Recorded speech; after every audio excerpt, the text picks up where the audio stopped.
Hi, I'm Michael Chiarello and welcome to my kitchen. Whether I'm cooking in my restaurants or at home, high quality broth is the only way to start fantastic soups. Actually, Progresso All Natural Broth is the perfect secret ingredient to a bunch of fantastic dishes. So whether you're making stuffing or mashed potatoes, it's all gonna be fantastic. But today, it's all about the post-game Thanksgiving show.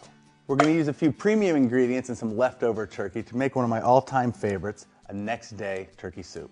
So it's a day after Thanksgiving. You have kind of a hodgepodge of ingredients already in your fridge to make the perfect soup. It's chilly outside, the house is still full of people, and you've already kind of had all these flavors done on the plate for about 4 hours the day before. But doing the turkey soup is the best way to go, and it's super simple.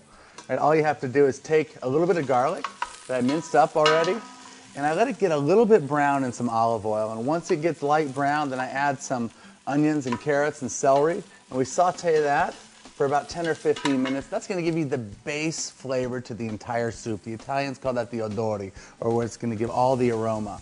Now we're gonna take some fresh sage, because sage is one of my favorite herbs for the holiday. We're gonna just tear some fresh sage into there. Fantastically aromatic. What I like to do with dishes like this is take flavors that everybody understands and present them, in this case in a soup, in a way that they could never imagine. And people are actually gonna wanna stay overnight so they can have your Thanksgiving soup.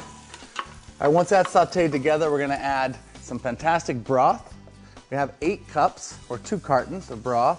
It's gonna come up to a boil, simmer, and then we're gonna add the rest of our ingredients. All right, once everything comes to a simmer, you want the onions and carrots and celery and garlic to have a chance to really flavor the broth.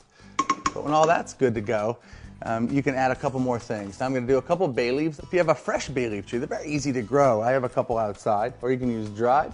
Bay leaf's gonna give some nice aromatics. Now you just have to look at what your typical Thanksgiving meal is. We always have green beans and we tend to cook them nice and crunchy, so they're perfect just to dice up a little bit, just like that, and put them right into the soup. And one of my favorite holiday ingredients of all time is sweet potatoes. So if you cook them like I do, I like them nice and soft. Then you have a little bit of sweet potato that's a little bit half mashed, half into pieces, but that texture is really nice.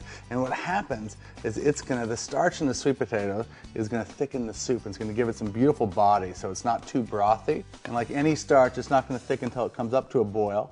So we're going to simmer these for a few minutes together until it comes back up to a boil. The sweet potato is gonna thicken inside the soup.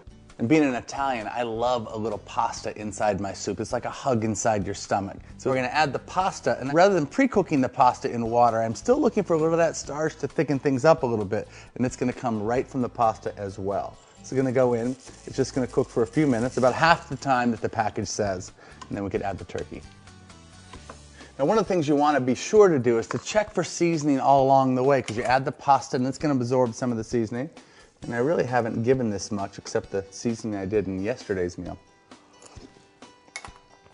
Wow, it's great. Just a pinch more salt. And some fresh ground black pepper.